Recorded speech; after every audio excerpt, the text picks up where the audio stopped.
Octavia dengan NPM 23 06 10 40 30050. Nah, hari ini saya akan sedikit menjelaskan mengenai perkembangan kognitif siswa sekolah menengah atas atau siswa SMA. Nah, mari sedikit membahas mengenai perkembangan. Perkembangan itu sendiri dapat didefinisikan sebagai proses perubahan yang terjadi secara progresif dan berkelanjutan dalam diri individu tersebut. Nah, yang berkembang itu dalam aspek fisik, aspek kognitif, aspek emosional, sosial, spiritual. Nah, itu terjadi sepanjang rentang hidup manusia tersebut. Nah, ada juga perkembangan merupakan hasil interaksi kompleks antara faktor bawaan genetik dengan faktor lingkungan. Nah, teman-teman semua, jadi untuk hari ini ada beberapa subjudul materi yang dapat saya sampaikan. Yang pertama itu karakteristik siswa sekolah menengah atas ditinjau dari aspek kognitif. Yang kedua, tahap perkembangan peserta didik atau konsuli pada jenjang sekolah menengah atas. Yang ketiga, ada keterkaitan tugas perkembangan dan standar kompetensi kemandirian peserta didik atau disingkat dengan SKKPD. Lalu yang keempat dan yang terakhir adalah keterkaitan capaian perkembangan peserta didik dan profil pelajar Pancasila. Untuk materi pertama yaitu karakteristik siswa menengah ke atas ditinjau dari aspek kognitif. Nah, intelektual adalah orang yang menggunakan kecerdasannya untuk belajar, bekerja, membayangkan, menjawab soal, dan berbagai macam gagasan lainnya. Nah, pertumbuhan otak mencapai kesempurnaan itu pada usia 12 sampai dengan 20 tahun. Itu secara fungsionalnya. Nah, perkembangan kognitif atau kemampuan berpikir pada remaja dapat digambarkan sebagai berikut. Yang pertama, secara intelektual, remaja mulai dapat berpikir logis tentang gagasan abstrak. Lalu, fungsinya kegiatan kognitif tingkat tinggi seperti membuat rencana, strategi, membuat keputusan-keputusan, serta memecahkan masalah. Lalu ada juga munculnya kemampuan bernalar secara ilmiah seperti menguji hipotesis. Nah, ada juga memikirkan masa depan seperti perencanaan, mengeksplorasi alternatif untuk mencapainya psikologi remaja. Lalu mulai menyadari proses berpikir efisien dan belajar introspeksi. Nah, yang terakhir ada wawasan berpikirnya semakin luas seperti sudah mulai berpikir tentang agama, tentang keadilan, moralitas, dan identitas dia sendiri atau jati dirinya sendiri. Nah, ada juga karakteristik perkembangan intelektual remaja yang digambarkan oleh Keating dalam Samsyul Yusuf. Itu yang pertama, kemampuan intelektual remaja ini telah mencapai fase operasi formal sebagaimana konsep Piaget. Berlainan dengan cara berpikir anak-anak yang tekan kepada kesadaran diri di sini dan sekarang. Cara berpikir remaja ini lebih berkaitan erat dengan dunia kemungkinan, how of possibilities. Nah, lalu melalui kemampuan untuk menguji hipotesis. Nah, seperti yang tadi dijelaskan bahwa remaja harusnya sudah mulai mencapai kemampuan untuk bernalar secara ilmiah. Nah, lalu ada juga mampu memikirkan masa depan dan membuat perencanaan dan mengeksplorasi berbagai kemungkinan untuk mencapainya. Jadi dia sudah mulai membuat perencanaan dan mengeksplorasi bagaimana cara mencapai rencana yang dia rencanakan tadi. Nah, lalu ada juga mampu untuk menyadari aktivitas kognitif dan mekanisme yang membuat proses kognitif tersebut efisien dan tidak efisien. Dia sudah mulai berpikir mana yang lebih efisien untuk mekanisme kognitif dia. Nah, lalu ada cakrawala berpikirnya semakin luas. Nah, remaja harusnya sudah mempunyai berbagai macam peluasan pemikiran gitu.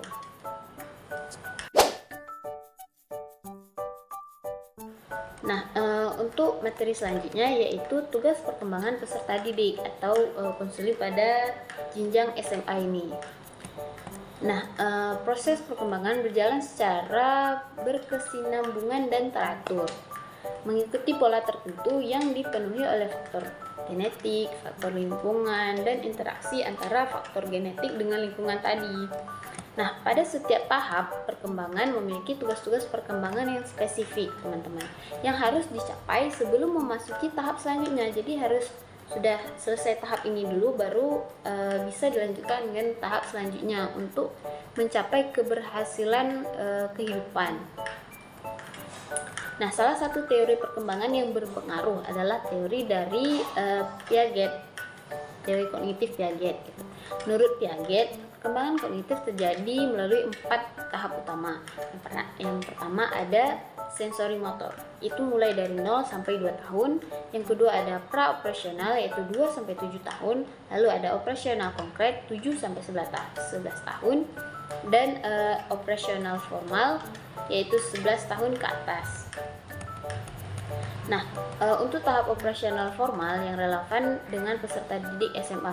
Jadi, operasional formal ini kan tadi 11 tahun ke atas. Nah, operasional formal inilah yang sesuai dengan si anak SMA. Karena SMA kan sudah lebih dari 11 tahun ke atas.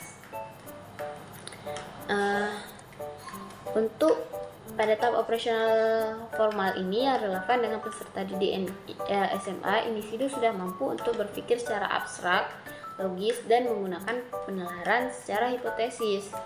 Nah, mereka dapat memahami konsep-konsep abstrak, berpikir secara ilmiah, dan menyelesaikan masalah kompleks dengan kemampuan berpikir kritis dan analisis yang lebih tinggi. Jadi seharusnya untuk anak SMA itu sudah mampu berpikir kritis dan analitis dalam menyelesaikan masalahnya. Nah, Piaget menekankan bahwa perkembangan kognitif terjadi melalui proses asimilasi atau mengintegrasikan pengalaman baru ke dalam struktur kognitif yang ada. Jadi kognitif pengalaman baru nanti dia akan digabungkan sehingga itu menjadi pemikiran baru atau perkembangan kognitif dari si siswa ini, dari anak SMA ini. Selain asimilasi, ada juga akomodasi, yaitu memodifikasi struktur kognitif untuk mengakomodasi pengalaman baru. Jadi dari kognitif yang sudah ada, dia akan mengakomodasi pengalaman barunya. Nah, interaksi antara individu dengan lingkungannya memainkan peran penting dalam proses ini. Pada proses perkembangan kognitif ini, interaksi si individu ini dengan lingkungannya itu akan berpengaruh sangat besar bagi perkembangan kognitif SMA ini, siswa ini.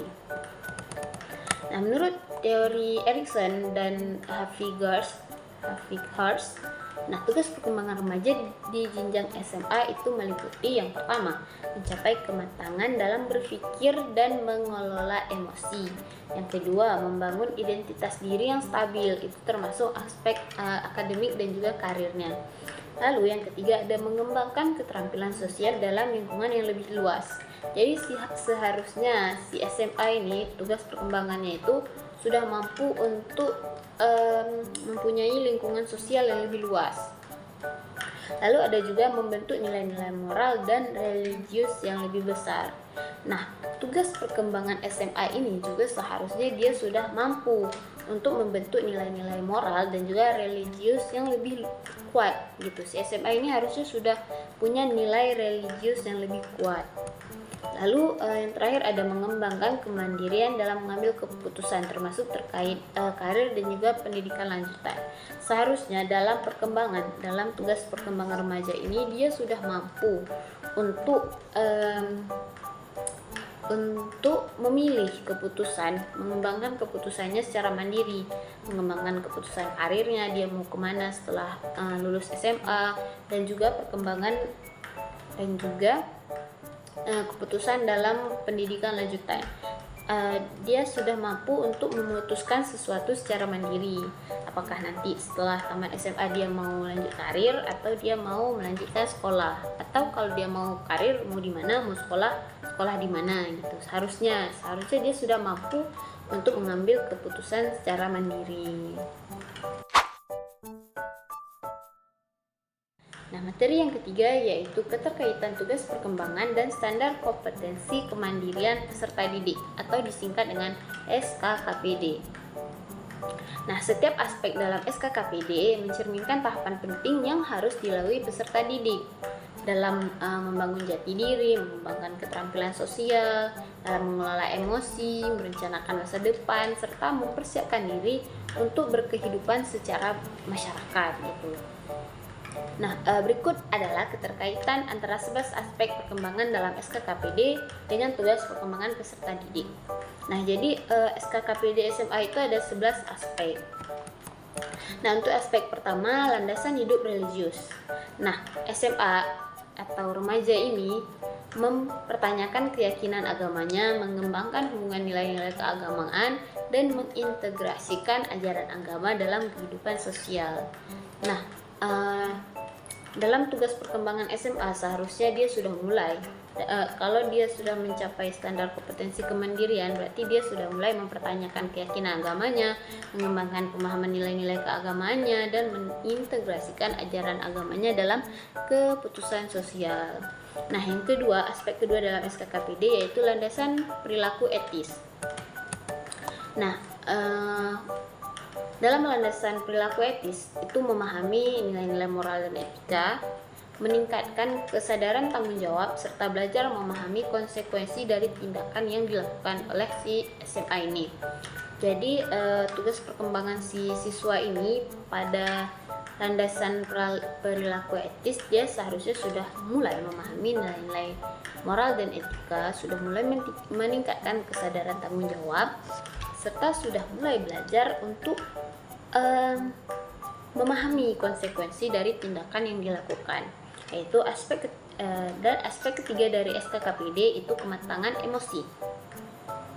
Nah, siswa ini mengembangkan pengendalian diri, mengekspresikan emosi dengan sehat, dan memahami emosi diri sendiri serta orang lain. Jadi seharusnya jika dia sudah mampu untuk jika kognitifnya sudah berkembang, jika tugas perkembangannya itu sudah betul, dia seharusnya sudah mampu untuk mengendalikan diri, sudah mampu untuk mengekspresikan emosinya secara sehat, dan sudah mampu untuk memahami emosi dirinya serta emosi orang lain. Itu sudah mampu seharusnya. Lalu aspek SKKPD yang keempat itu ada kematangan intelektual. Nah, pada kematangan intelektual ini siswa sudah mampu mengembangkan keterampilan berpikir kritis, sudah mampu memahami cara belajar efektif, dan meningkatkan rasa ingin tahu.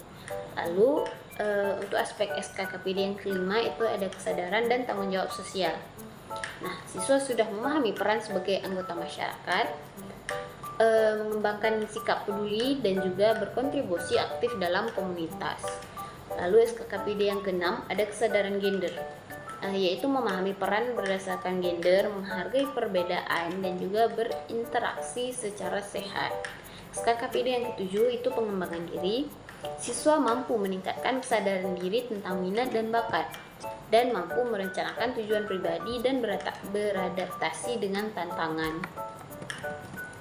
Lalu SKKPD yang ke-8 itu perilaku kewirausahaan. Nah, untuk memahami dalam aspek kewirausahaan ini, siswa mampu memahami kemandirian finansial. Jadi dia sudah mandiri dalam finansialnya. Maksudnya nggak harus bekerja sendiri, tapi dia sudah mampu untuk mengolah keuangannya sendiri, mengembangkan keterampilan berusaha dan berinisiatif mencari peluang. Lalu SKKPD yang ke-9 ada wawasan dan kesiapan karir. Siswa sudah mampu mengeksplorasi pilihan pendidikan dan pekerjaan, mengambil keputusan jalur karir, dan mempersiapkan keterampilan kerja. Seharusnya jika aspek-aspek itu sudah dicapai, seharusnya dalam aspek wawasan dan kesiapan karir ini siswa itu sudah mampu mengeksplorasi pilihan pendidikan dan pekerjaan. Dia sudah mampu untuk memikirkan pekerjaan dan juga pendidikan yang akan dia pilih, atau dia sudah mampu untuk memilih mengambil keputusan jalur karir ini. Dia sudah, kalau misalnya dia milih karir, dia sudah mampu dia mau karir yang mana gitu. Dan juga dia sudah mempersiapkan keterampilan kerjanya. Misal dia mau kerja di sini, dia sudah mempunyai keterampilan kerja tersebut jika aspeknya sudah tercapai. Lalu aspek yang ke-10 ada kematangan hubungan dengan teman sebaya. Nah, siswa ini mampu membangun hubungan sehat, mengembangkan keterampilan komunikasi, dan memahami pentingnya persahabatan. Lalu KKPD yang ke-11 atau aspek yang terakhir itu kesiapan diri untuk menikah dan berkeluarga. Nah, siswa SMA seharusnya sudah memahami hubungan jangka panjang, mengembangkan sikap mendukung kehidupan berkeluarga, dan menyadari keseimbangan antara kehidupan pribadi, keluarga, dan juga karir.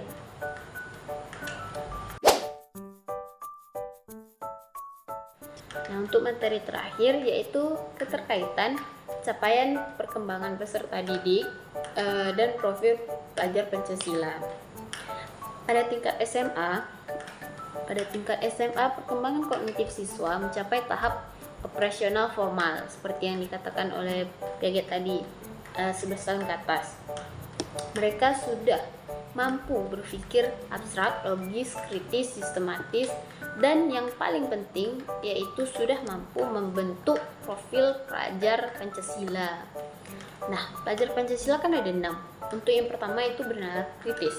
Siswa SMA ini sudah mampu menganalisis informasi, mengevaluasi argumen, menyusun kesimpulan. Ini membantu mereka menyaring informasi secara objektif dan mengidentifikasi isu sosial dan budaya. Yang kedua, ada kreatif. Nah, siswa SMA ini dapat menghasilkan ide-ide baru yang menyelesaikan masalah. Mereka menggunakan pemikiran divergen dan menunjukkan fleksibilitas berpikir untuk menciptakan solusi orisinal. Lalu yang ketiga ada mandiri. Siswa dapat mengelola proses belajar secara mandiri dan menunjukkan inisiatif dalam mengembangkan wawasan di luar kurikulum. Mereka bertanggung jawab atas keputusan yang diambil. Jadi seharusnya jika dia sudah mencapai profil pelajar Pancasila dalam aspek mandiri ini, siswa ini sudah dapat mengelola belajar secara mandiri. Dia sudah